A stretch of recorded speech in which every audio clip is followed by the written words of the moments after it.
السلام علیکم ورحمۃ اللہ تعالی وبرکاتہ۔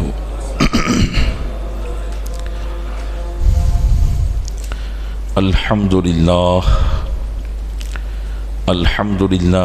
نحمده ونستعینه ونستغفره ونؤمن به ونتوکل علیہ ونعوذ باللہ من شرور انفسنا ومن سیئات اعمالنا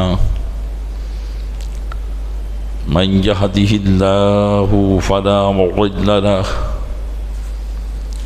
ومن يضلله فلا هادي له ونشهد أن لا إله إلا الله وحده لا شريك له ونشهد أن سيدنا ومولانا محمدا عبده ورسوله أما بعد فأعوذ بالله من الشيطان الرجيم بسم الله الرحمن الرحيم ومن أعرض عن ذكري فإن له معيشة ضنكا آمنت بالله صدق الله مولانا العظيم وبلغنا رسوله النبي الأمين المكين الكريم ونحن على ذلك لمن الشاهدين والشاكرين والحمد لله رب العالمين۔ آئیے سب سے پہلے ہم اور آپ آقا انعامدار مدینے کے تاجدار دونوں عالم کے مالک و مختار نائب پروردگار گلشن ہستی کی اولین فصل بہار کے دربار گوہربار میں درود پاک کا قیمتی ہار پیش کریں۔ اللہم صلی علی سیدنا شفیعنا نبینا مولانا محمد معدن الجود والکرم وعلیہ وبارک وسلم۔ عقیدت و محبت کے ساتھ ایک مرتبہ اور پڑھ دیں، اللہم صلی علی سیدنا شفیعنا نبینا مولانا محمد معدن الجود والکرم وعلیہ وبارک وسلم۔ گنبد خضرا کے تصور کے ساتھ ایک مرتبہ اور پڑھ دیں، اللہم صلی علی سیدنا شفیعنا نبینا مولانا محمد معدن الجود والکرم منبع العلم والحلم والحکم وآلہ واصحابہ وبارک وسلم صلاۃ و سلاما سرمدا دائما ابدا علیک یا رسول اللہ۔ خطبہ مسرونہ کے بعد قرآن حمید کی ایک آیت کریمہ کا حصہ تلاوت کرنے کا شرف حاصل کیا ہے۔ اللہ تبارک و تعالی ارشاد فرماتا ہے، ومن اعرض عن ذکری، اور جو میرے ذکر سے اعراض کرے، فإن له معیشة ضنکا، تو بے شک اس کے لیے تنگ زندگی ہے۔ اللہ تبارک و تعالیٰ کا ذکر، اس سے مراد اسلام بھی ہے کہ جو اسلام سے اعراض کرے گا تو دنیا اور آخرت میں اس کی زندگی تنگ ہو جائے گی۔ تو پھر اس سے مراد کفار ہوں گے، کیونکہ کافرین اللہ کے ذکر سے اعراض کیے ہوئے ہیں، یعنی اللہ کے دین سے اعراض کیے ہوئے ہیں، تو دنیا میں بھی ان کی زندگی تنگ ہے اور آخرت میں بھی ان کی زندگی تنگ ہوگی۔ اور بعض مفسرین نے ذکر سے مراد یہاں داعی اللہ لیا ہے۔ داعی اللہ کا معنی ہوتا ہے اللہ کی طرف دعوت دینے والا۔ تو اب معنی یہ ہوگا کہ جو اللہ کی طرف دعوت دینے والے سے اپنا منہ پھیر لے تو اس کی زندگی تنگ ہے۔ اللہ کی طرف دعوت دینے کا کیا معنی؟ اللہ کی طرف دعوت دینے کا معنی اگر کافر ہے تو اللہ کی وحدانیت اور اس کے رسول صلی اللہ علیہ وسلم کی رسالت اور تمام دین کی ضروریات کی طرف دعوت دینا ہے۔ المختصر اگر مراد کافر ہے تو مطلب یہ ہے کہ اللہ تبارک و تعالیٰ نے جو دین اپنے پیغمبر رسول اعظم صلی اللہ علیہ وسلم کے ساتھ بھیجا اس دین کی طرف دعوت دینا ہے۔ تو اب معنی یہ ہوگا کہ جو کافر اللہ کے دین کی دعوت دینے والے سے منہ پھیرے گا فَإِنَّ لَهُ مَعِيشَةً ضَنْكًا، تو بے شک اس کی زندگی دنیا اور آخرت میں تنگ ہو جائے گی۔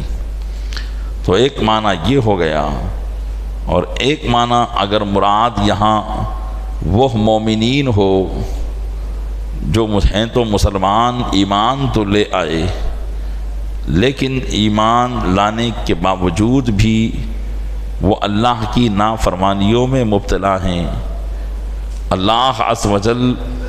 کے قوانین جو اللہ تعالیٰ نے ایک مسلمان کے لیے دنیا میں نازل فرمائے ہیں ان قوانین پر وہ عمل نہیں کر رہے ہیں، تو اب جو دین کا داعی ان کو اللہ کے احکام کی طرف بلا رہا ہے،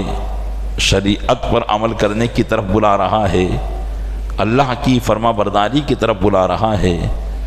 تو اگرچہ وہ مسلمان ہو لیکن اگر وہ اللہ کے بلانے والے سے منہ پھیرے گا تو اس کی زندگی دنیا میں تنگ ہو جائے گی۔ فَإِنَّ لَهُ مَعِيشَةً ضَنْكًا، تو بے شک اس کے لیے تنگ زندگی ہے۔ تنگ زندگی کا معنی کیا ہوتا ہے؟ بسا اوقات ہم دیکھتے ہیں کہ بہت سے دین اسلام سے منہ پھیرے ہوئے خوشحال زندگی گزار رہے ہیں، بہت سے وہ جو شریعت پر عمل نہیں کرتے بڑے بڑے مالدار ہیں، بہت سے وہ جنہیں اسلام سے کوئی لینا دینا نہیں، بہت آرام کی زندگی اور عیش کی زندگی ان کی ہوتی ہے، لیکن اللہ نے تو یہ فرمایا کہ جو اللہ کے ذکر سے منہ پھیر لے تو وہ تنگ زندگی ہے اس کی۔ لیکن ہم دنیا کے اندر کچھ اس کے مختلف نظارے دیکھتے ہیں، تو آخر کار تنگ زندگی سے کیا مراد ہے اور تنگ زندگی کا مطلب کیا ہے؟ علماء فرماتے ہیں کہ تنگ زندگی سے مراد یہ ہے کہ دنیاوی زندگی تنگ ہے،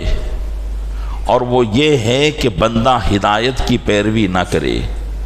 یعنی جو اللہ کے ذکر سے منہ پھیر رہا ہے، چاہے وہ کافر ہو چاہے وہ مومن ہو، تو اس کے لیے تنگ زندگی یہ ہے جو اللہ کے احکام سے منہ پھیرے تو اس کی تنگ زندگی یہی ہے کہ اسے ہدایت نہیں مل پا رہی ہے۔ اللہ تبارک و تعالیٰ نے اسے اپنی بارگاہ کی طرف راہ نہیں دی ہے۔ اس سے بڑھ کر تنگ زندگی ایک انسان کے لیے کون سی ہو سکتی ہے کہ اللہ تبارک و تعالیٰ اسے اس کی زندگی کے اندر ہدایت عطا نہ فرمائے، اعمال صالحہ کرنے کی اسے توفیق نہ ملے، نیک کام کرنے کی اسے توفیق نہ ملے، نماز پنجگانہ پڑھنے کی اسے توفیق نہ ملے، جماعت کے ساتھ نماز پڑھنے کی اسے توفیق نہ ملے، اچھے کام کرنے کی اسے توفیق نہ ملے، تو اس سے بڑھ کر تنگ زندگی اور کون سی تنگ زندگی ہو سکتی ہے؟ بظاہر انسان خوشحال نظر آئے تو یہ کوئی اس کی زندگی اچھی نہیں، کیونکہ بسا اوقات بہت سے خوشحال نظر آنے والے نہ جانے کیسی کیسی مصیبتوں میں گرفتار ہوتے ہیں۔ تو جب ایک خوشحال آدمی جو بظاہر ہمیں خوشحال نظر آ رہا ہے لیکن اس کا بظاہر خوشحال ہونا یہ معنی نہیں ہے کہ اس کی زندگی بہت اچھی ہے۔ اگر اس کی زندگی اچھی دیکھنا چاہتے ہیں یا وہ اپنی زندگی کو اچھی کرنا چاہتا ہے تو اس کی زندگی اچھی اسی وقت ہوگی جب کہ وہ دنیا کی نعمتوں کے ساتھ اخروی نعمتوں کی طرف بھی متوجہ ہو. اور اخروی نعمتیں کیا ہیں؟ اعمال صالحہ. قرآن کریم میں اللہ ارشاد فرماتا ہے وَمَنْ يَعْمَلْ مِنَ الصَّالِحَاتِ مِنْ ذَكَرٍ أَوْ أُنْثَىٰ وَهُوَ مُؤْمِنٌ فَلَنُحْيِيَنَّهُ حَيَاةً طَيِّبَةً، اور جو اچھے کام کرے، وہ عورت ہو یا مرد ہو لیکن ہو وہ مسلمان، تو ہم اس کو اچھی زندگی جلائیں گے. اچھی زندگی جینے کا مطلب یہ ہے کہ پھر وہ حرام کام سے بھی بچے گا، ناجائز کام سے بھی بچے گا، دنیا کے ان خرافات سے بھی بچے گا جو اللہ کی نافرمانیوں کی طرف اسے لے جا رہی ہیں، تو اس کی زندگی اچھی زندگی ہوگی. تو بظاہر دنیا کے عیش و آرام کا نام اچھی زندگی نہیں ہے، کیونکہ ایک دنیا دار اتنے اسباب ہونے کے باوجود بھی طرح طرح کے غموں کے اندر گھرا رہتا ہے، لیکن ایک دیندار ہوتا ہے جس کے پاس اسبابی دنیا کے اسباب کی کمی ہوتی ہے، اس کے باوجود وہ خوشحال نظر آتا ہے. تو یہ ہے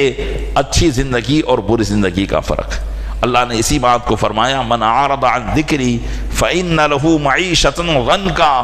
کہ جس نے میرے ذکر سے منہ پھیر لیا تو اس کے لیے تنگ زندگانی ہے. تو وہ تنگ زندگی اس معنی کر کے ہے، نہ کہ ظاہری اعتبار سے خوشحال ہونے کے اعتبار سے ہے.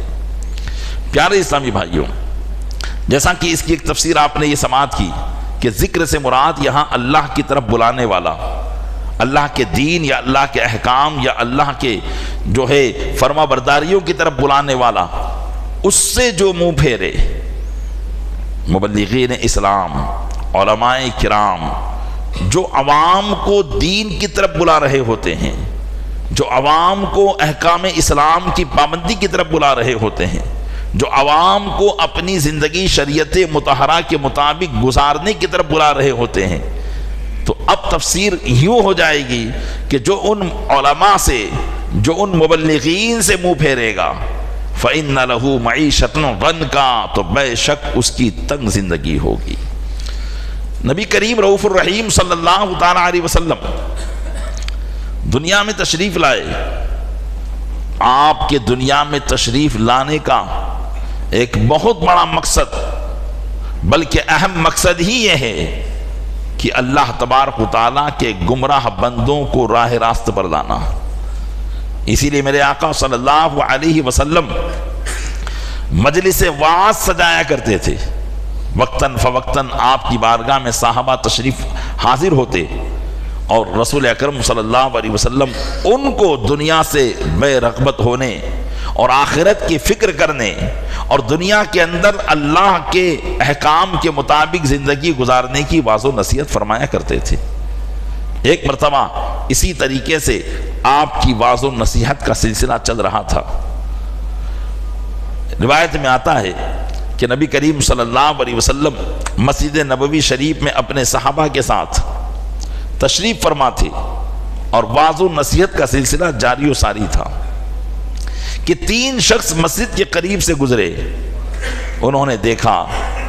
کہ مسجد کے اندر اللہ کے دین کی باتیں سکھائی جا رہی ہے، اللہ کا ذکر ہو رہا ہے، رسول اکرم صلی اللہ علیہ وسلم اللہ کے احکام کو بیان فرما رہے ہیں. تو ان میں سے ایک شخص تو منہ پھیر کر واپس چلا گیا اور 2 شخص مسجد کے اندر داخل ہو گئے.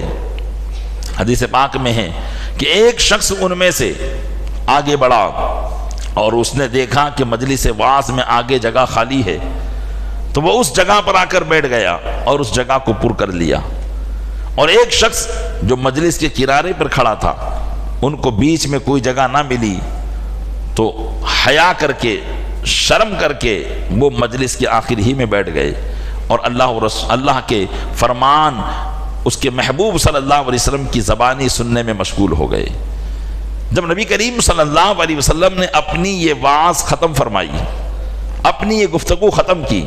تو صحابہ کرام سے فرمایا کہ میں تم کو 3 لوگوں کی خبر نہ دوں؟ صحابہ کرام نے عرض کی یا رسول اللہ فرمائے. تو آقا علیہ السلام نے ارشاد فرمایا کہ 3 لوگ جو مجلس کی طرف آئے،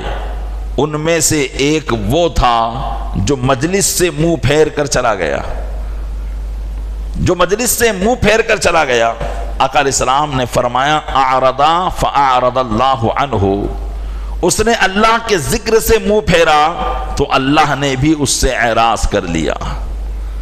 اللہ نے بھی اس کو اپنی رحمت سے دور کر دیا۔ علماء فرماتے ہیں کہ شاید وہ منافق شخص تھا جس نے رسول اکرم صلی اللہ علیہ وسلم کی مجلس میں تھا تو بظاہر مسلمان، لیکن وہ منافق شخص تھا کہ جس نے بغیر کسی مجبوری کے بھی نبی کریم صلی اللہ علیہ وسلم کی مجلس میں بیٹھنا پسند نہ کیا اور منہ پھیر کر چلا گیا۔ تو آقا علیہ السلام فرماتے ہیں کہ فعارض اللہ عنہ، اس نے اللہ کے ذکر سے منہ پھیرا تو اللہ نے بھی اپنی رحمت کا رخ اس سے پھیر لیا۔ اور رہے دو شخص، تو ان میں ایک شخص ارشاد فرمایا فآوا الی اللہ فآواہ اللہ، ایک شخص نے اللہ کی طرف پناہ چاہی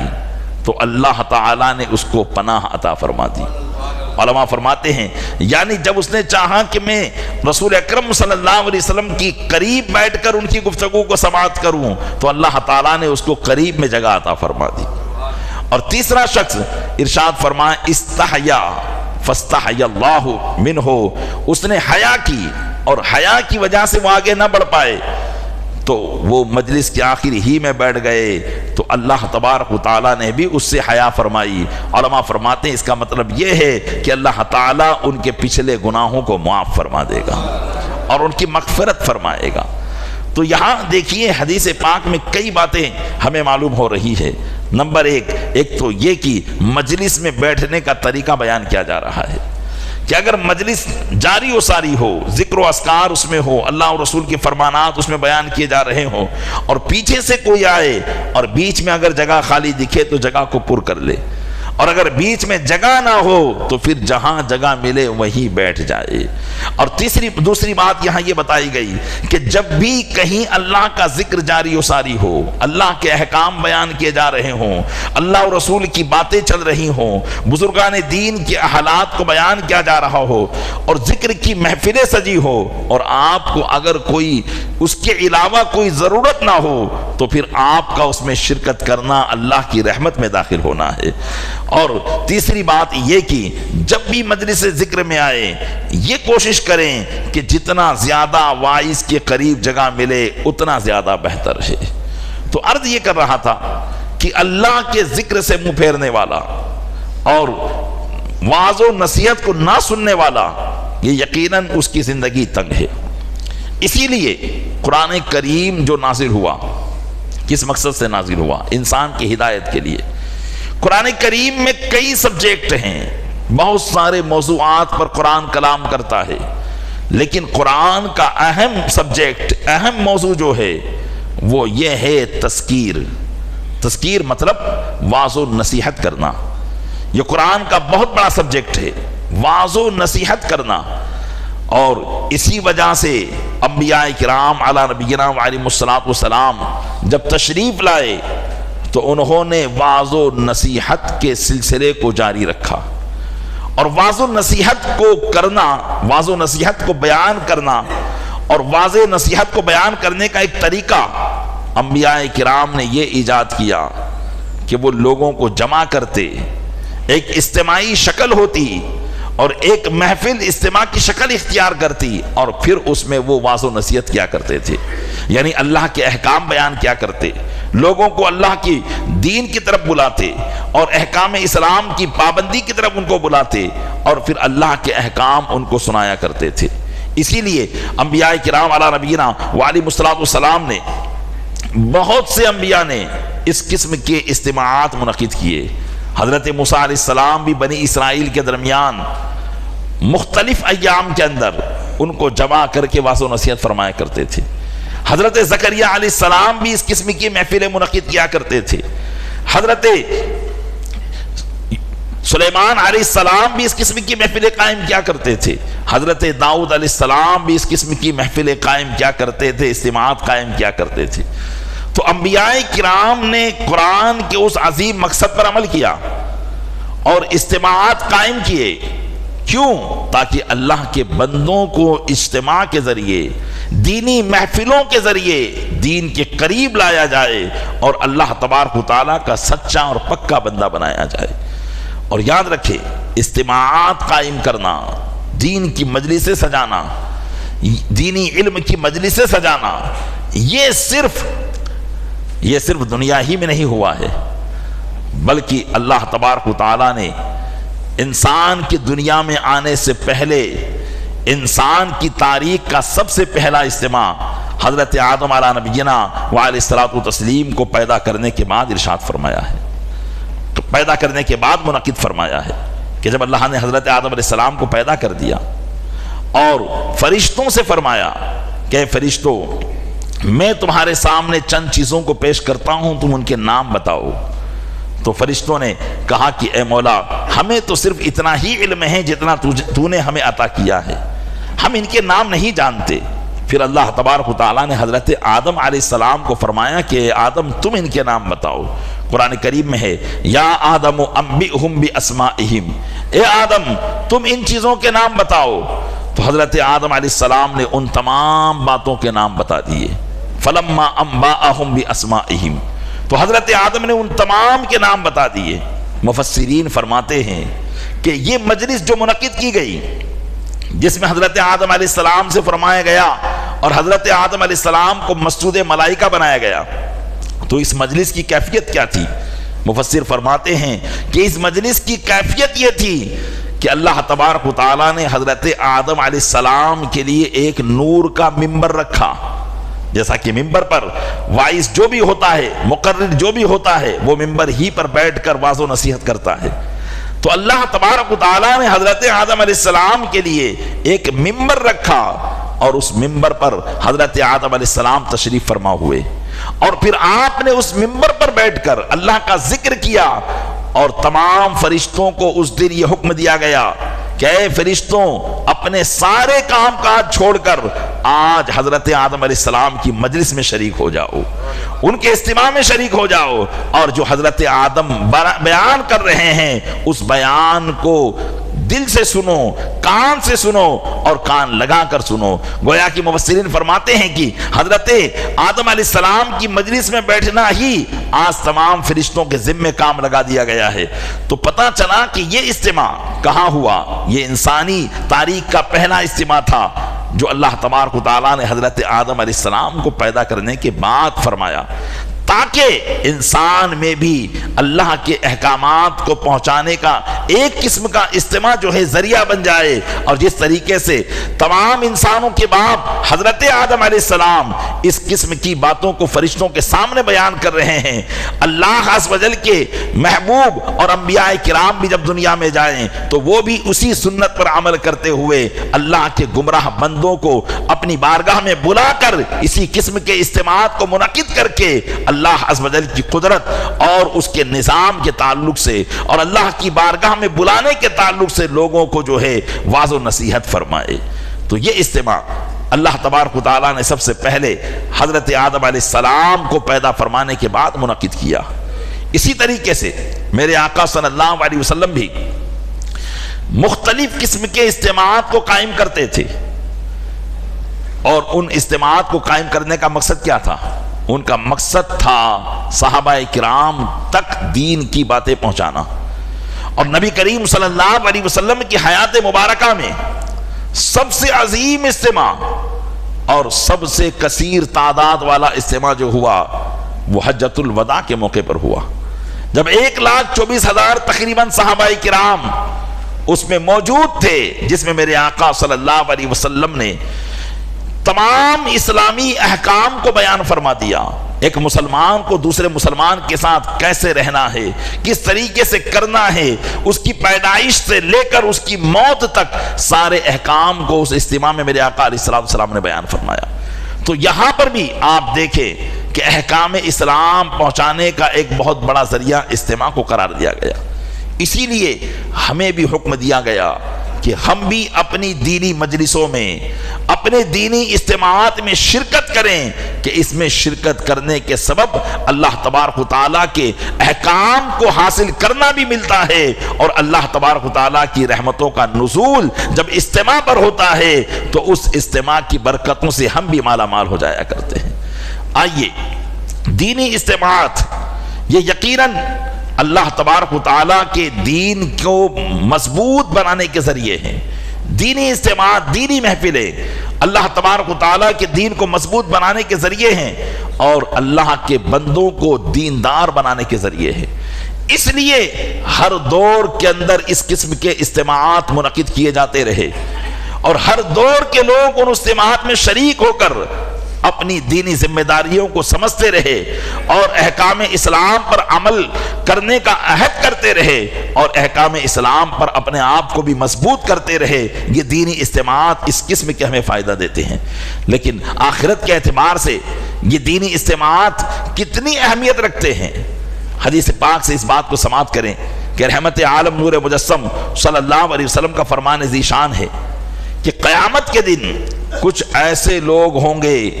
جو نہ تو نبی ہوں گے نہ شہید ہوں گے، مگر ان کے چہرے کا نور ایسا ہوگا کہ دیکھنے والوں کی نگاہوں کو خیرہ کر دیں گے. یعنی ان کی نگاہیں جو ہیں، دیکھنے والوں کی نگاہیں ان کی نیند، ان کے نور کی وجہ سے خیرہ ہو جائے گی، چندیا جائے گی. ایسے لوگ ہوں گے جن کے چہرے ایسے چمکتے ہوں گے،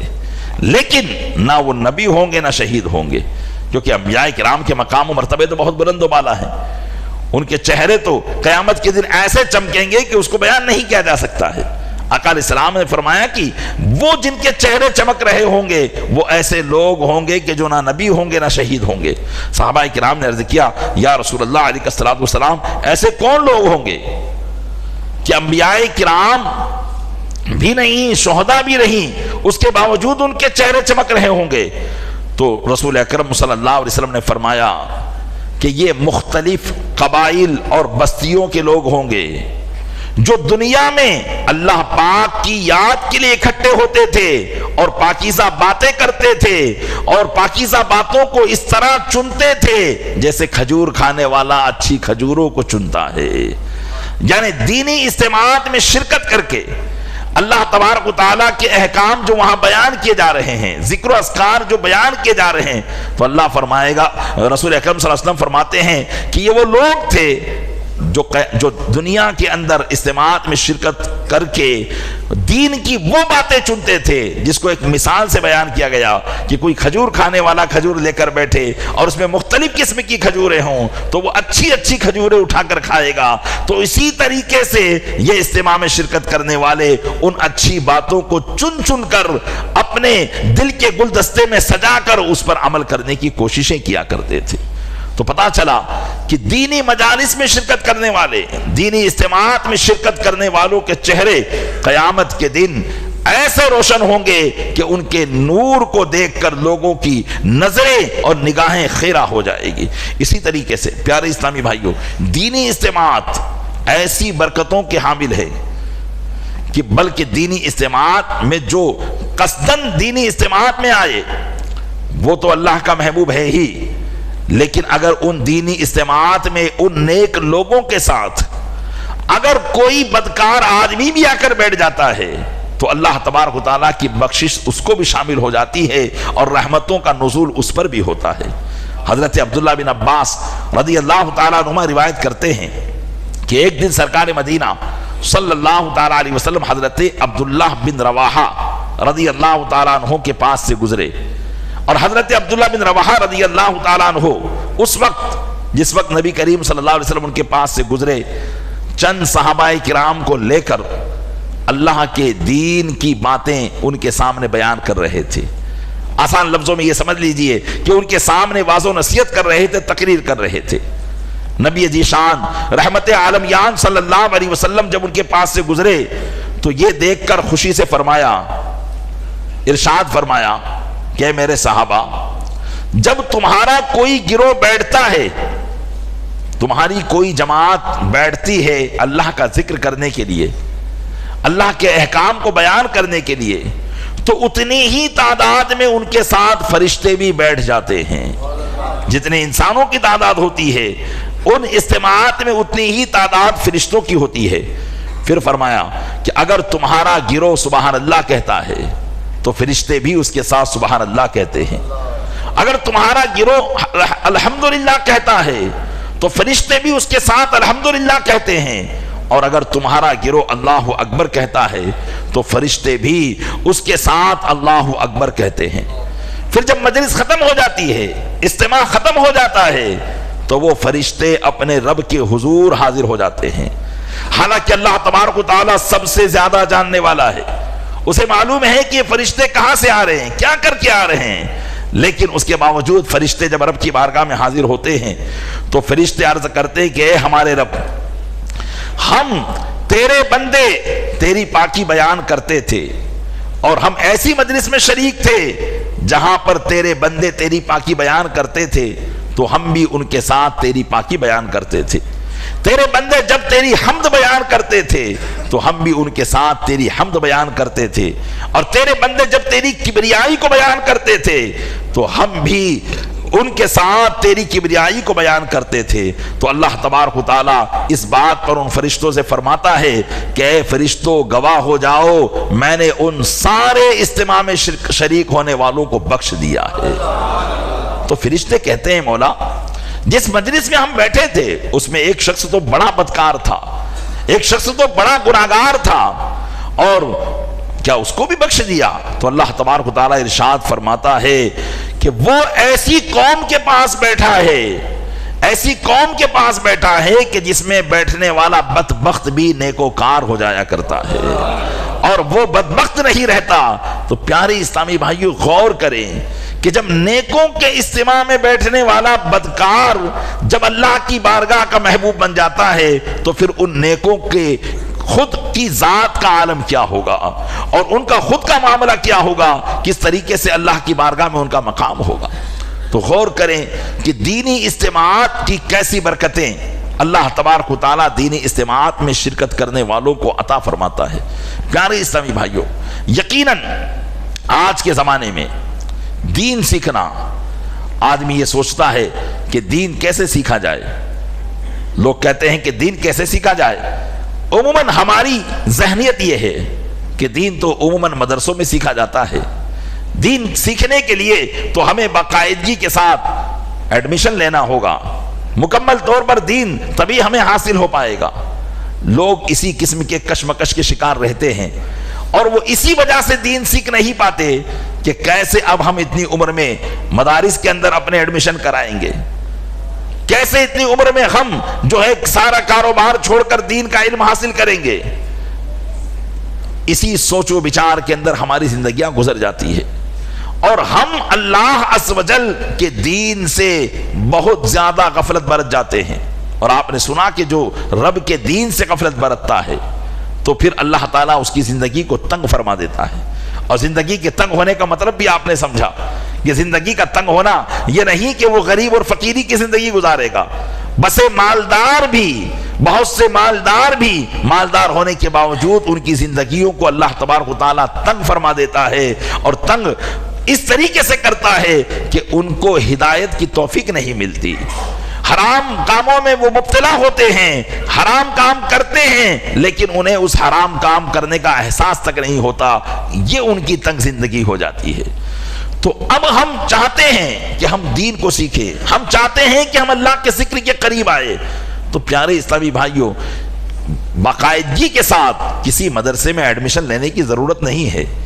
دین کی محفلیں جیسے یہ جمعہ کے دن جو بیانات ہوتے ہیں یہ بھی دین کی محفلیں ہیں، اس میں بھی اللہ کے احکام بیان کیے جاتے ہیں، اللہ اور رسول کے فرمانات کو بیان کیا جاتا ہے۔ یہ جمعہ کے اجتماعات بھی ہمارے دین سیکھنے کے گویا کے مدارس ہیں، جبکہ اس میں احکام اسلام کو بیان کیا جائے، قوانین اسلام کو بیان کیا جائے، اللہ اور رسول کے فرمانات کو بیان کیا جائے، تو یقیناً یہ بھی دین سیکھنے کا ایک ذریعہ ہے۔ اسی طریقے سے علماء کرام کے بیانات جہاں ہوتے ہوں،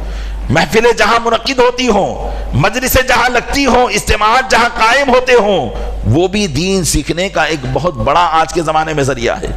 لیکن آج ہماری اکثریت ان دینی اجتماعات سے بہت دور چلی گئی ہے۔ آج اگر دینی اجتماعات کہیں ہوتے ہیں تو مشکل سے 100 200 300 لوگ ان دینی اجتماعات میں نظر آتے ہیں. لیکن اگر وہی کوئی دنیا دار کا فنکشن ہو، کوئی نیتا کا بھاشن وہاں رکھ دیا گیا ہو، یا کوئی دنیا دار معاذ اللہ رب العالمین دنیاوی ترقی کی بات کرنے کے لیے آیا ہو، وہاں ہزاروں لوگوں کی تعداد کا مجمع نظر آتا ہے. ہزاروں لوگ وہاں اپنی دنیا کو بنانے کے لیے پہنچ جاتے ہیں، لیکن دین کی طرف کوئی متوجہ نہیں ہو پاتا.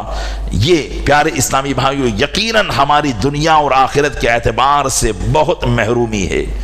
دنیا میں محروم اس طریقے سے کہ اللہ تبارک و تعالیٰ زندگی کے سکون کو ختم فرما دے گا، اور آخرت کی محرومی اس طریقے سے ہے کہ جب ہم نے دین نہیں سیکھا تو ہم اپنی زندگی کو دین کے طریقے پر نہیں گزار سکیں گے، تو اللہ تبارک و تعالیٰ کی بارگاہ میں پھر ہمیں ہر چیز کا جواب دینا ہوگا. تو اس لیے یہ دینی اجتماعات یقیناً ہماری دنیا اور آخرت دونوں زندگی کو بہتر بنانے کا ذریعہ ہے. ہم قریب آئیں، علماء کی مجلس کے قریب آئیں، مبلغین کی صحبت کے قریب آئیں، ان کے اجتماعات کے قریب آئیں، کہ یقیناً یہ اجتماعات ہماری دنیا اور آخرت کو بنانے کے ذریعے ہیں. اور یقیناً اس سے کیا فائدے ہوتے ہیں؟ دینی فائدے تو ہوتے ہی ہیں، جیسا کہ آپ نے سماعت کیا احادیث مبارکہ میں ہے کہ دینی فائدے جو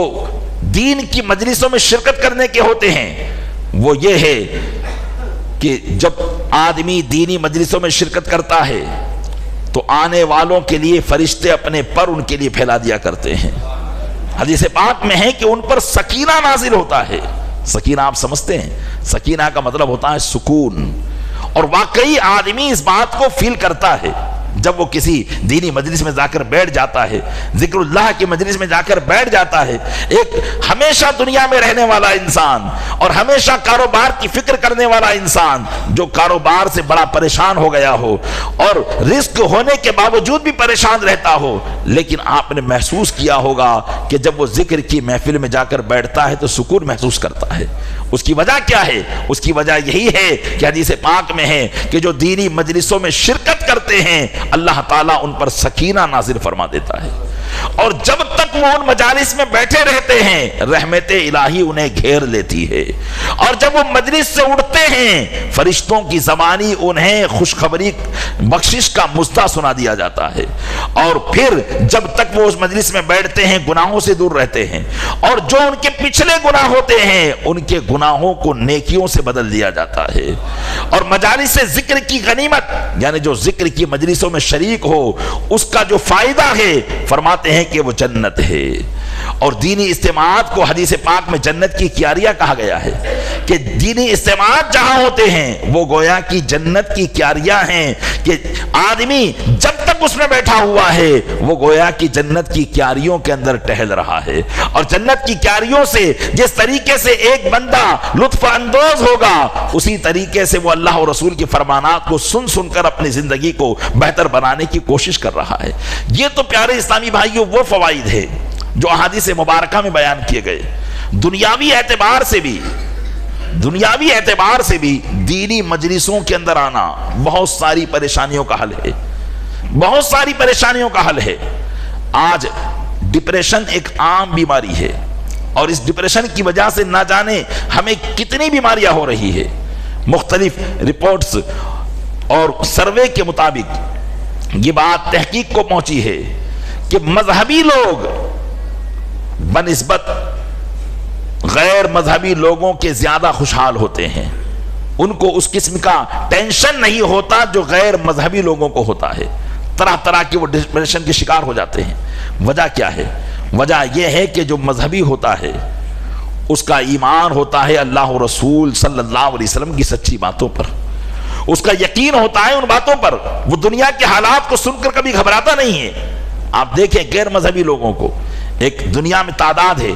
آج خصوصی طور پر مسلمانوں کے لیے جو ہندوستان میں حالات ہیں، آج ہم مسلمانوں کو دیکھتے ہیں کہ ذرا سا کہیں سے اونچ نیچ کی آواز سنی فوراً اس کا چہرہ گھبراہٹ میں مبتلا ہو جاتا ہے.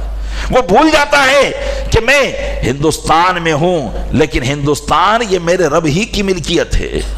یہ قانون قدرت میرے رب ہی کا ہے، یہ جو نظام چل رہا ہے یہ نظام میرے رب ہی کا ہے۔ کسی کو مہلت دیتا ہے تو کسی کے لیے وہ جو ہے معاملات کو تنگ کر دیتا ہے۔ جب ایک دینی ذہن رکھنے والا ہوتا ہے تو ان باتوں کو سن کر اس کے اوپر کبھی گھبراہٹ طاری نہیں ہوتی ہے، وہ کبھی اپنے کاروبار کی نہیں سوچتا، وہ کبھی اپنے فیوچر کی نہیں سوچتا۔ آج بہت سے لوگوں کی سوچ ایسی بن جا رہی ہے، بنتی چلی جا رہی ہے کہ ہندوستان میں اپنے بچوں کا فیوچر خراب ہے، ہندوستان کے اندر اپنے بچوں کا فیوچر خراب ہے، ان کو اٹھا کر جو ہے فورن کنٹری میں بھیج دیا جائے، ان کو آسٹریلیا بھیج دیا جائے، ان کو کینیڈا بھیج دیا جائے، کیونکہ ہندوستان میں فیوچر خراب ہے، ہندوستان میں ہمارا مستقبل خراب ہوتا نظر آ رہا ہے۔ تو یہ ان لوگوں کی سوچ ہے جو صرف اپنی سوچ دنیاوی رکھتے ہیں، مسلمان ہونے کے باوجود ان کی سوچ دنیاوی۔ انہوں نے یہ سوچا ہی نہیں ہے کہ چاہے آسٹریلیا ہو، چاہے کینیڈا ہو، چاہے ہندوستان ہو، حقیقت میں ہر جگہ رزق کا رازق میرا رب ہی ہے۔ جو رب دنیا کے مختلف کونوں کے اندر رزق عطا فرما سکتا ہے وہ کال کوٹری میں بھی اپنے بندوں کو رزق عطا فرما سکتا ہے۔ میں یہ نہیں کہتا کہ دنیا کے مختلف علاقوں میں جا کر کام کاج کرنا یہ جو ہے غلط ہے، لیکن میں یہ بتانا چاہتا ہوں کہ آج ایک مسلمان ہونے کے باوجود ایک مسلمان کی جو سوچ بنتی جا رہی ہے اس کی وجہ یہی ہے کہ وہ دینی اجتماعات سے، دینی مجالس سے اور دین کی باتوں سے دور ہوتا چلا جا رہا ہے۔ اس کی سوچ ایک جو ہے دنیا دار کی بنتی ہوئی چلی جا رہی ہے، ایک دہریہ سوچ اس کی بنتی چلی جا رہی ہے کہ صرف ہر چیز کو اس نے ایک سبب کے ساتھ مسبب کر لیا ہے کہ جب تک یہ سبب نہیں ہوگا مجھے یہ چیز نہیں ملنے والی ہے۔ جبکہ ہمارا عقیدہ اور ہمارا نظریہ یہ ہے کہ ہم سبب پر اعتماد نہیں کرتے، کسی بھی بات کے ریزن پر اعتماد نہیں کرتے، ہم خالق کے اسباب پر ایمان رکھتے ہیں۔ ہاں ہر چیز سبب سے ہوتی ہے، یہ رب کا قانون ہے، لیکن ہمارا یقین یہ ہے کہ جب تک میرا رب کسی کام کا سبب نہیں بنانا چاہے گا وہ سبب ہمارے لیے بن ہی نہیں سکتا ہے۔ ایک مسلمان کا یہ نظریہ ہونا چاہیے، یہ عقیدہ ہونا چاہیے۔ تو اس وجہ سے ایک غیر مذہبی آدمی ایک مذہبی آدمی سے زیادہ ڈپریشن کا شکار نظر آتا ہے، کیونکہ وہ ہر بات کو دنیاوی اعتبار سے سوچتا ہے۔ وہ جانتا ہی نہیں ہے کہ مجھے اسلام نے کس بات کی طرف بلایا ہے، وہ جانتا ہی نہیں کہ میرا اسلام مجھے کس بات کی سوچ دے رہا ہے، وہ جانتا ہی نہیں کہ میرا اسلام مجھے کون سی تعلیم فراہم کر رہا ہے۔ اسلام کی تعلیم تو یہ ہے کہ جب اسلامی تعلیم انسان کو حاصل ہو جاتی ہے اور وہ حقیقت میں اسلام کو سمجھ جاتا ہے تو وہ ہر غم سے نجات پا جاتا ہے، ہر غم سے نجات پا جاتا ہے، اسے کسی قسم کی فکر نہیں ہوتی، کسی قسم کا غم نہیں ہوتا۔ بزرگان دین کے حالات کو آپ نے پڑھا ہوگا، سنا ہوگا کہ وہ کیسی کیسی مصیبتوں میں مبتلا رہتے تھے، لیکن اس کے باوجود ان کے چہرے پر مسکراہٹیں ہوتی تھی، خوشیاں ہوتی تھی، اس لیے کہ وہ سمجھتے تھے کہ دنیا میں جو کچھ بھی ہو رہا ہے یہ میرے رب کے حکم کے اشارے سے ہو رہا ہے، جب وہ چاہے گا یہ ساری باتیں ختم ہو جائے گی۔ کیونکہ ان کی سوچ یہ ہوتی تھی، ان کے پاس اسلامی تعلیم ہوتی تھی، وہ اسلامی تعلیم کے ذریعے اپنی زندگی کو بہتر بناتے تھے۔ لیکن آج ہم نے اسلامی تعلیم کو چھوڑ کر دوسری تعلیم کو اپنے اوپر اتنا سوار کر لیا ہے کہ اپنی اسلامی تعلیم سے بالکل بھول کر اپنی زندگی کو تباہی کے دہانے پر لا کر کھڑا کر دیا ہے۔ دنیاوی تعلیم حاصل کریں اس سے انکار نہیں ہے، لیکن اس کے مقابلے میں اسلامی تعلیم ایسی ہو کہ اگر دنیاوی تعلیم ہمارے ایمان کو ڈیمیج کر رہی ہے تو وہ ہماری اسلامی تعلیم ہمارے ایمان کو بچانے میں کامیاب ہو جائے۔ پیارے اسلامی بھائیوں، اس لیے ضروری ہے آج کے زمانے میں دین کا علم مکمل طور پر حاصل کرنا، اتنا علم حاصل کرنا کہ میں اپنے رب کی صحیح پہچان کر سکوں، اتنا علم حاصل کرنا کہ میں اپنے اسلام کو سچا مذہب بتا سکوں، جان سکوں، اتنا علم حاصل کرنا کہ میں پیغمبر اسلام صلی اللہ تعالی علیہ وسلم کی صحیح تعلیمات کو لوگوں کے سامنے جو ہے دکھا سکوں کہ ان کی تعلیم کیا تھی۔ کم سے کم اتنا علم تو ہمیں حاصل کر ہی لینا چاہیے۔ آج ہمارا مسلمان کسی بھی بد مذہب کے سامنے بالکل گونگا ہو کر کھڑا ہو جاتا ہے، وہ اسلام کی حقانیت اور سچائیت کو پیش ہی نہیں کر پاتا، وہ دوسروں کی باتوں کو سن کر اپنے کان بھر لیتا ہے اور اسلام کے تعلق سے بالکل بے پرواہ ہو کر وہ کھڑا رہتا ہے۔ وجہ یہی ہے کہ یہ جو چند سالہ زندگی گزری اس کے اندر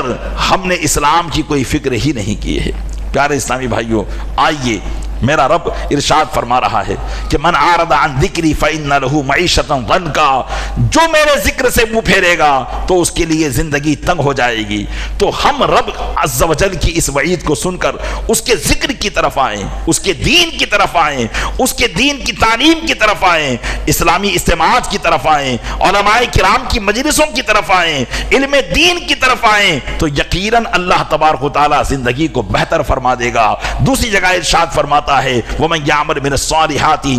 مِنْ ذَكَرٍ أَوْ أُنْثَىٰ وَهُوَ مُؤْمِنٌ فَلَنُحْيِيَنَّهُ حَيَاةً طَيِّبَةً، کہ جو اچھا عمل کرے گا چاہے وہ مرد ہو یا عورت، ہم اس کو بہترین زندگی جلائیں گے۔ تو بہترین زندگی کا وعدہ میرے رب نے کیا ہے،